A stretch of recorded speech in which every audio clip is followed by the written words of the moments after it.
All right. Thank you, David, for joining us today. I think that Sentry is a very iconic product, especially when we're at an infrastructure conference. But for maybe some of us that are not familiar, would you mind just giving a quick intro on you and Sentry? Yeah. David Cramer. I started Sentry a long, long time ago. If you're not familiar with Sentry, thank you. We capture all the bugs in all the software in the world at this point. Pretty much every company uses us. We do a little bit more than that, but that's for better or worse, that's still most of the business. But very much like software observability, developer focused.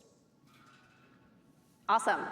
So the name of the session is called Layers, Not Revolutions. And I think that the kind of genesis of the name is that we kind of are talking about how with this new age of AI, all the layers and every piece of the stack is going to be replaced. But you've actually been quite both like vocally, but I believe that you also believe that a lot of this is overhyped and you're healthily skeptic about the durability of a lot of these new trends. So can you talk a little bit about what you believe will continue to be sustainable and what might just be a fad? Yeah. I think every 2 weeks I'm told that we'll be out of business because there will be no more bugs. And then I point them to LLMs and how there are infinite more bugs than there used to be.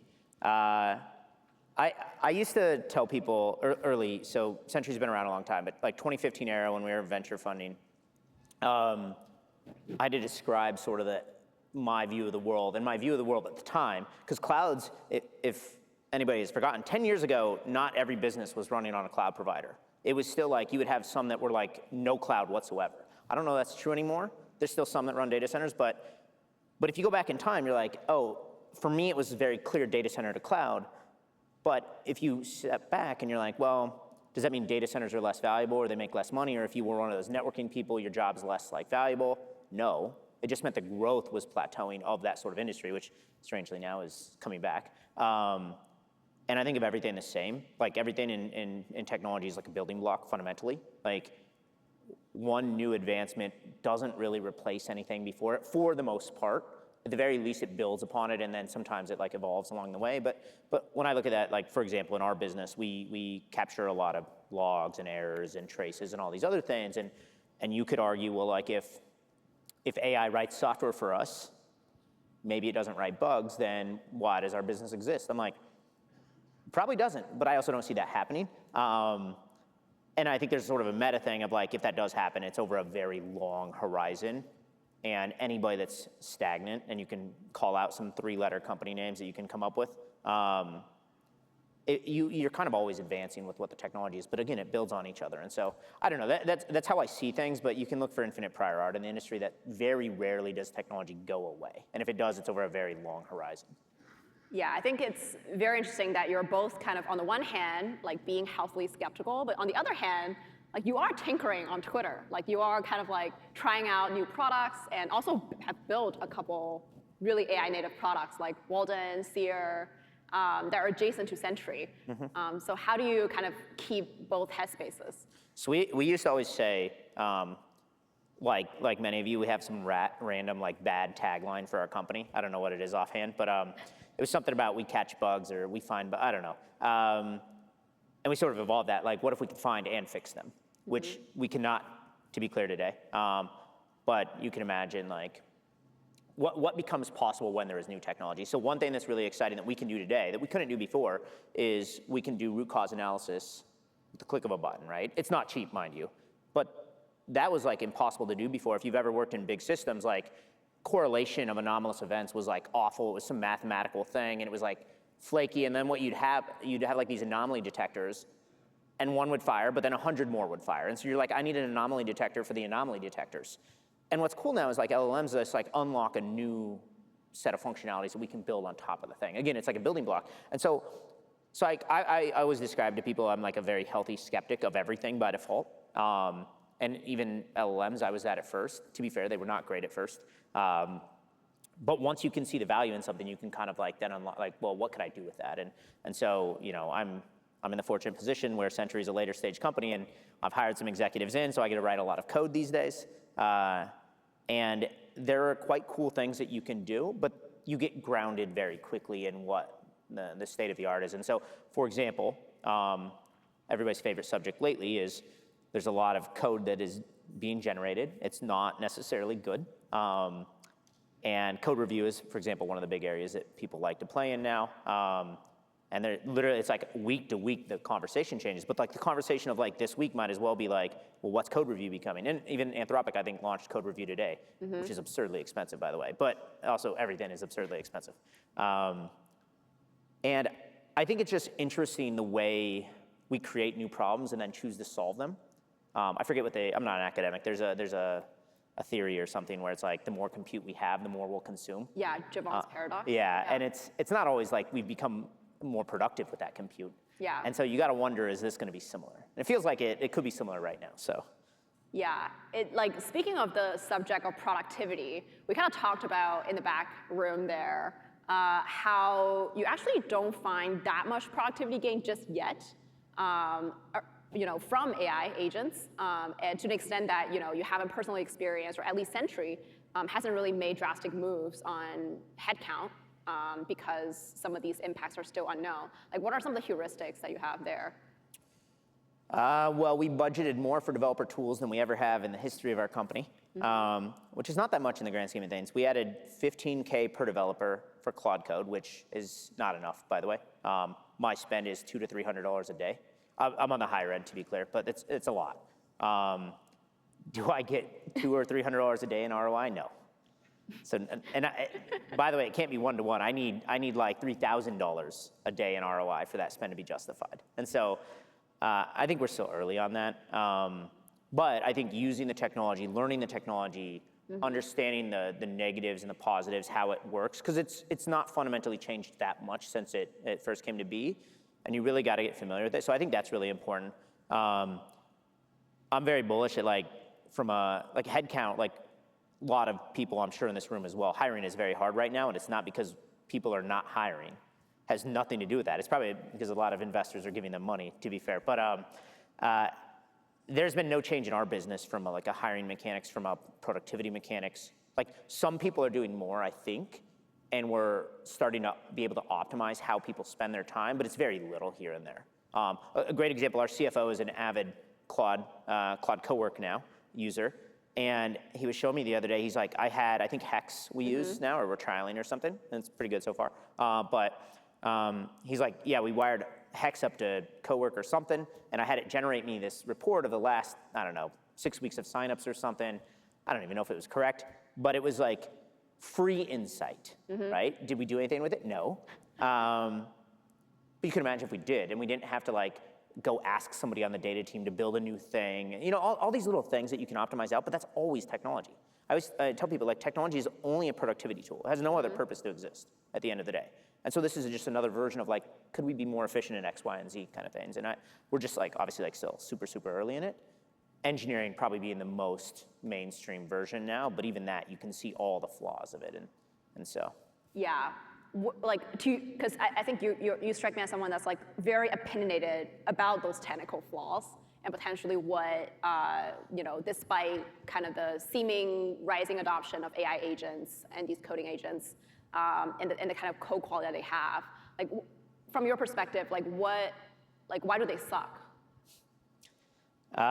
If you've tried building something and you actually know what the result should look like, it is very hard to get it to the result that you know it needs to be. And so I always tell, there's always this fun thing people like to say, which is some version of you don't need to be a software engineer, have programming experience to be able to build software now. That is so wildly false. If any of us work in that field, we know how false it is. Because yes, you can build a cool MVP or something. It doesn't work. You don't know how to fix it. You don't know what questions ask. And I always tell people, if you can't give the LLM the answer, it's not going to be able to give you it back. And because all it is roughly just complicated pattern matching. And so I look at the outputs I have, and they are so all over the place. And there was a point where I cared more about time spent doing this. And I would look at sort of my contributions. Some days I'd be like, wow, I got so much done. And it was usually a new project where I'd get a lot off the ground right away. I'd feel really good, and then the next day I'd spend 8 hours trying to prompt the thing to do the right thing, and it wouldn't ever, kind of thing. And it's way too easy to get lost in the dopamine hits of that, and it's not productive by any means. But I will argue that I think that the genuine gain so far in engineering is getting a project off the ground is like so easy now. But I, at least personally, and most of my peers who've worked with me over the years, maybe less so at Sentry, but know that I am I'm pretty high throughput when it comes to engineering. And I actually looked at my contribution graph on GitHub about 10 years ago when I was Sentry Prime, if you will, to today, and you see two mountains, but the current mountain is much smaller than the old, much smaller. It's like 20, 30% smaller. And I will tell you the code is definitely not better. And there's not necessarily more of it. And so it's interesting. It's just like one data point, but I find it very hard to build good software with LLMs, but I find it very nice that it removes the barrier to start things, Yeah. One very interesting data that I recently found, actually, there's this website called basically, what does Claude choose? Basically, it shows a default stack if you just like give Claude code, like, oh, choose like an observability tool and logging tool. And actually, Sentry was like the default stack for observability and logging, which is obviously, amazingly positioned for these new class of potentially vibe coders or YC founders that are trying to, iterate really fast. Do you see like their use cases and like this, problems that they encounter, as someone that potentially is vibe coding their first product and are plugging into Sentry, potentially different from, all the other companies and existing potentially enterprises that you have? Yeah, 100%. Like, I mean, I don't think I could. I've yet to like meet somebody who truly just vibe codes and doesn't know enough to be dangerous, I guess, if you will. But like, again, if you don't know, my opinion of what a senior engineer is somebody that can theory craft really well. There's this kind of problem going on. Oh, I know what that is. I know the shape of that. And then I can ask questions. I can ask them super effectively now with an LLM, but I still knew what to ask. And the problem is like, if you don't know what to ask, where do you start? Oh, it's, I launch a website or something. This one's like a real problem people, I'm sure, have all the time. It's Next.js, and there's these complicated ways Next.js works. And maybe you just have a white page. It's just like a blank page. My page is blank. What do you do? What's great is you need login, and then the agent needs a login, so we're safe. But like you don't know where to start. And the agents are like, they're just pattern matching, so if it can't get the right data with the right answers, it's not gonna be able to solve the problem for you.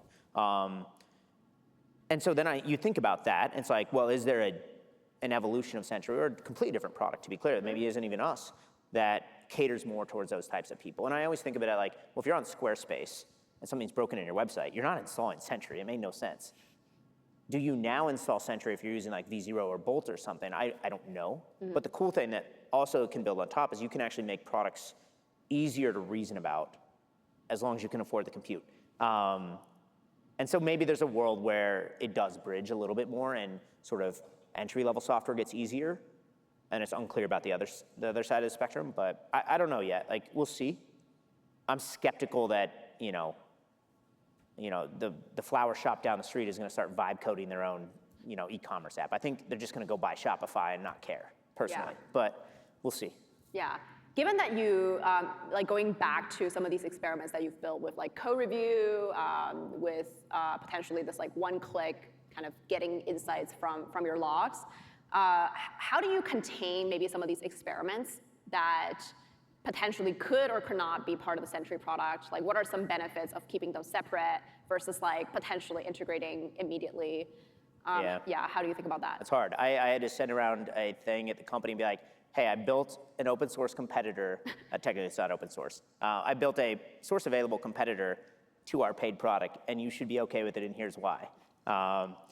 I don't know if anybody agreed with I'm curious, like, why? The here's why was like, if I could build it in a couple days, it's not defensible, so it doesn't matter. That was roughly my explanation. And it's not trying to be a one-to-one competitor, but it really is, if you squint. And I think that's very true, is like, you can monetize anything under the sun. You can at least attempt, but is that a good spend of time? And like, it's really easy to think like fully in like a business kind of lens, whereas like my career was always like public code, open source, all this stuff. And developer tools especially are a lot of that. And now it's a little bit weird these days because a lot of it's not open source. Like, I'm pretty sure I built the first public, like at least like semi-open source code review tool, which is like shocking to me that that is true, especially since there's dozens and dozens of businesses and people don't like paying money for third parties. But I think that's like very real, and we always think about this because like the existential crisis of like, you know, are you going to be obsolete, especially when you're a later stage company? Is like, well, if somebody could build something in a couple weeks, we can too, and so it's fine. But I do think there is a lot to be said about you need to experiment a lot right now, and you need to be thoughtful because like software isn't free. It still has a massive maintenance burden, and I feel this all the time because I have too many active projects. But it is, you know, the way you solve a lot of that is the same as before. Like our version, my version especially, was always like, build the software. If it's valuable, it'll become obvious, and then you maintain it. And if it's not, cool, you can shelve it at some point. And so even things like Warden, which is like this code review thing, it's been valuable for us. It caught a ton of security vulnerabilities, like completely hands-free effectively. And that's great. If somebody builds something better in like a few months, we don't actually care. We'll just throw that away and use whatever the better thing is, whether it's ours or a paid service or something else.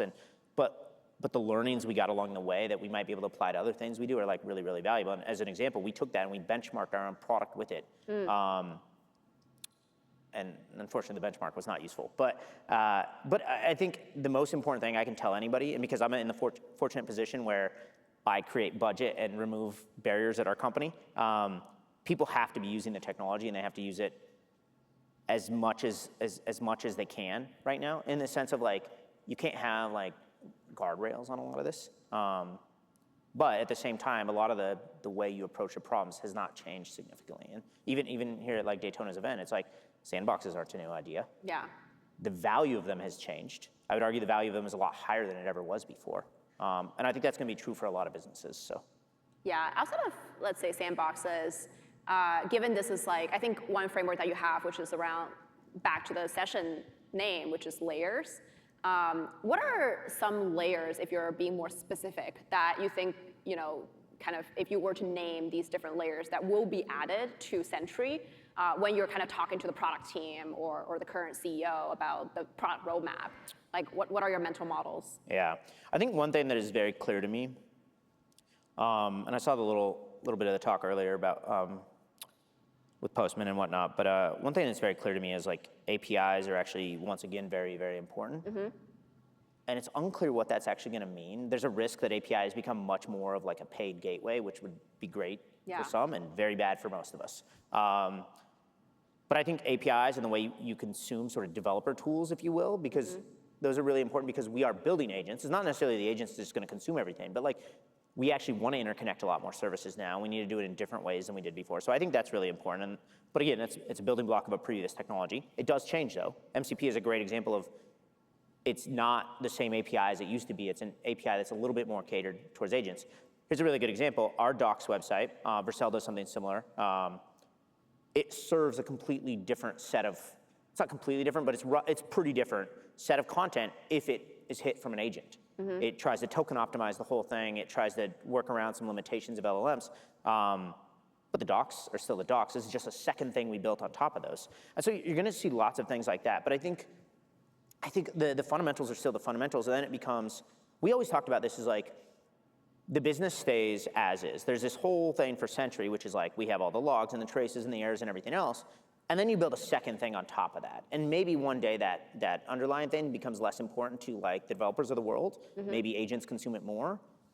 But do they ever stop consuming it? Do businesses stop needing production telemetry? No, like it doesn't make sense. And so we always think about it from that way. And I think the interesting thing right now is like, what could you build that you couldn't build before? And the problem is most people think of it like, well, what can I build that I could easily build before, and I'm just going to call it AI or do some silly spin on it, but the technology is exactly the same. And I'm like, that is not like the right way to spend that time. That's not a layer whatsoever. It's just like, it's a I don't know, Me Too or something. But like, and I think that's like a really important thing is like, what is possible now that was not possible before?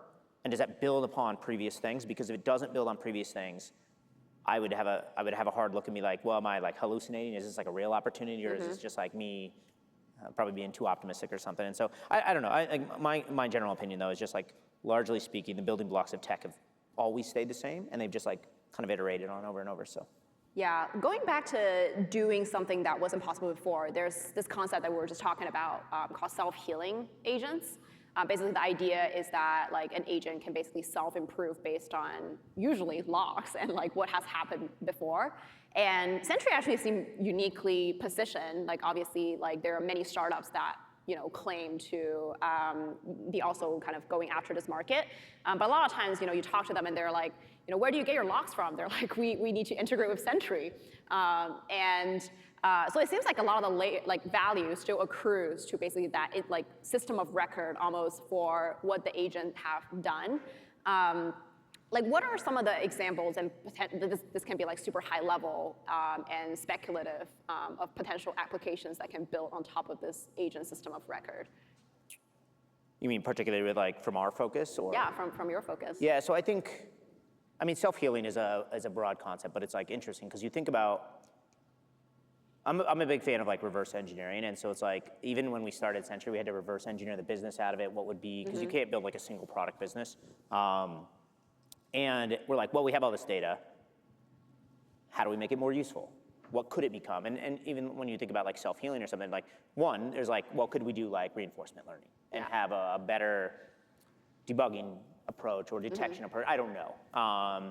We're not doing that because it's very expensive, and it's unclear that the results. But interestingly, you can do versions of that using context windows, and so far it proves inconclusive. But that's one. It's okay, could we just have a better, and this was early days, we're well, are we in a position that our data is so valuable that we should be thinking way outside the box? Yeah. Because one thing about something like the AI thing right now is it is greenfield again. It's a disruptive tech change. Doesn't mean distribution isn't valuable, but you don't have to stay in your lane is how I describe it. We started there, and then you kind of look at we're okay, well, self-healing is imaginative still today. It's not possible. But could you get closer to it? And then if you could get closer to it, what are those building blocks? And are those building blocks valuable independently? And so we have a code review product, not because we care about code review, but because if we could generate an actual change set that could get to production, we need verification along the way. Yep. And that's just one small fragment of it, but it's one that could be sliced off and made valuable. Now ours is not very differentiated, at the very least. I should say not very good, but somebody will get mad at me. It's not as good as certain products out there at the very least. But that's just one thing. Another great thing that we found was there are some classes of bugs that are just very hard to diagnose. And because we have such structured data that goes across the entire stack and different kinds of data, we're actually doing phenomenal root cause analysis. Other people could do it, and you may not need the level of data we have, and so there's some risk there. And you always got to think about that, what does it take to do this for somebody else? And if you're honest with yourself, a lot of the times you don't need that much to achieve 95%. And so that's really important. But I think there's all these little things in between. And so the other thing, going back to the Squarespace and everything else, is could you make the product easier to use? Yep. Could you make it so somebody who is less technical could use it? You can, yeah, absolutely. You can simplify what an error is. Instead of maybe me showing you the error, I can show you a little bit more of what the code change might look like or something. And maybe that's easier to reason about, something like that. And so I think that space is actually more interesting than most people lead, because everybody's trying to do brand new ideas or something. Yeah. I think the idea of I can take an existing thing and I can add just a layer on top and just completely change the customer experience. That is the actual way to disrupt the industry. But most people, fortunately, also we're very aggro, so we would defend ourselves. But most people just don't think that way. They just build the same things over and over. Yeah. And I realize it's hard, to be fair. But for us, and I think I would encourage other people at similar stage, think about how you continue to evolve your core product and build on top of it. Not just oh, we've got to reposition ourselves over here or something. Yeah. Obviously, right now in the headlines is this kind of SaaS apocalypse, or someone called it SaaSicer. And there's a huge potential basically pop of this a huge multiple compression in the public SaaS market. And which kind of shifting gears from the technical building blocks to kind of the value building blocks. Obviously, Sentry, I think you're kind of talking from a vantage point that is quite privileged, because personally, I think Sentry will only probably get more valuable as agents proliferate. But how do you think value accrual will kind of evolve in your business? And maybe you can talk a little bit about Sentry, but also maybe speak more broadly on the SaaS category as well. Yeah, I think it's complicated because I think there's very much like a world where we could easily be depositioned and become less valuable. And I think it's like, all these outcomes could be, I think the market reactions are absurd for what it's worth. But, and it's like, I don't know, the markets do market things. It's hard to reason about. But we were talking about this earlier, and like the thing I always tell people is like, first you gotta like step back from like, oh, SaaS is dead. Like, I am not gonna go to a faceless business and pay them hundreds of thousands of dollars. I am certainly not gonna build things that require me to put people on call and all these things. I'm gonna continue to outsource services for the same reason I always outsource services. So SaaS is not dead. Pricing models evolve, whatever. I don't know. I don't know what people actually define SaaS as, because I'm like, are they thinking SaaS is like per seat billing? Because I got that whiff from some people. Anyways, I think the business models are totally fine. And we're gonna continue to pay for value, continue to pay for services, because that's what we do, because we wanna de-risk our own businesses, right? I think beyond that, I think it's like, platforms have always been valuable. I think the market's overreacting to like, you know, they don't know. It's like a bunch of bankers, no offense, on the investor side. But it's like one, they're just trying to make money.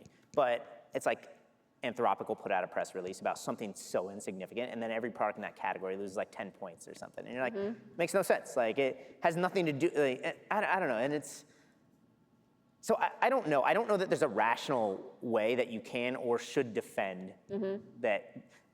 Here's what I will say. Our GC, we used to like to talk about GDPR and stuff, and our general counsel at the company, when I'm like, well, I don't know how this is gonna work under these constraints and blah, blah, blah, and she'd be like, it doesn't matter, because business is business and it must go on, and it will find a way. Yeah. And so I think that's gonna continue to be true, and you just, you'd be better off just taking like a nice vacation and letting the dust settle for a lot of these things and seeing what happens.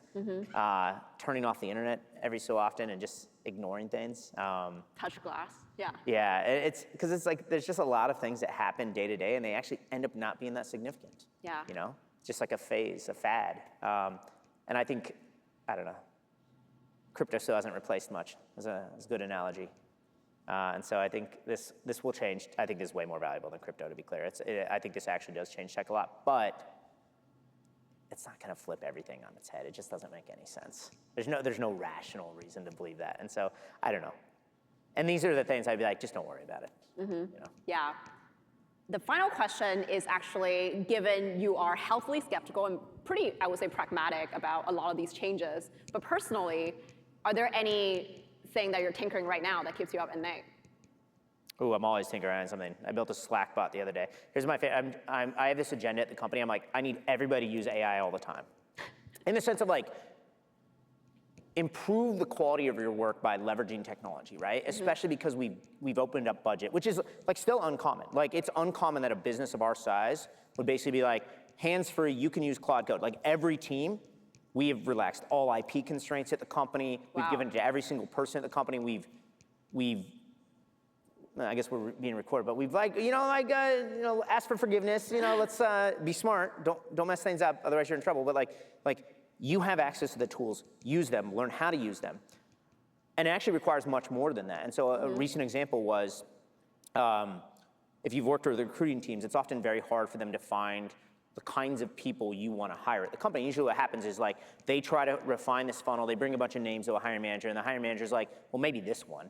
And then the other 20 are just like a waste of time. And like, you can encode a lot of the ideas of like how we pattern match into LLMs and actually just offset this whole thing. And so like I built a Slack bot over the last, week or something. Where the first thing was I'm like, here, hiring manager, this is how I would go look at somebody's GitHub profile. But what's great is agents aren't lazy. And so I would just do like surface level. The agent will be like, I'll try to go deeper. And it was kind of just a tech demo, mind you. But I'm like, oh, it turns out it's just useful to have a Slack bot that can reach into a bunch of your systems. So like Notion's, like all the workspaces and stuff, or Sentry. And mostly because you can interact with multiple systems together, which is still surprisingly, I don't know, maybe there's some companies I think like that have done some stuff in this space, but like that is already like a huge productivity thing. Just like Claude Cowork was for people, but being able to like, I'm in Slack, I have a conversation, I want to take this, interact with this other service, and I don't need that service to build the agent, which it hasn't done yet, or it doesn't interact with somebody else. And so that's been my current week project, I guess. Yeah, but with that Slack bot, like why don't you use that to replace the recruiter versus give it to the recruiter for them to deploy it?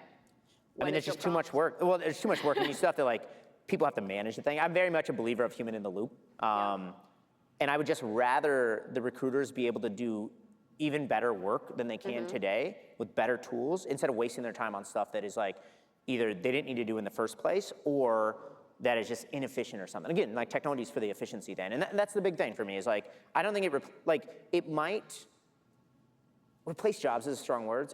It will require up-leveling people, right? And we are all in the fortunate position that it is our responsibility to up-level our peers around us, right? And so it's the same thing here. My analogy earlier was somebody brings a slide deck once a month that's product updates, and I'm sure somebody looks at it, but I certainly don't. Nobody asked them to do that, but they still do it. And I'm wouldn't it be better if you spent your time on literally anything else? And AI is just another version of that, so. Yeah, AI only elevates our productivity, but does not change fundamentally what we deem valuable. Yeah. Yeah, awesome. So we're gonna end on that note, and thank you so much for your time today. Cool. Thank you. Awesome.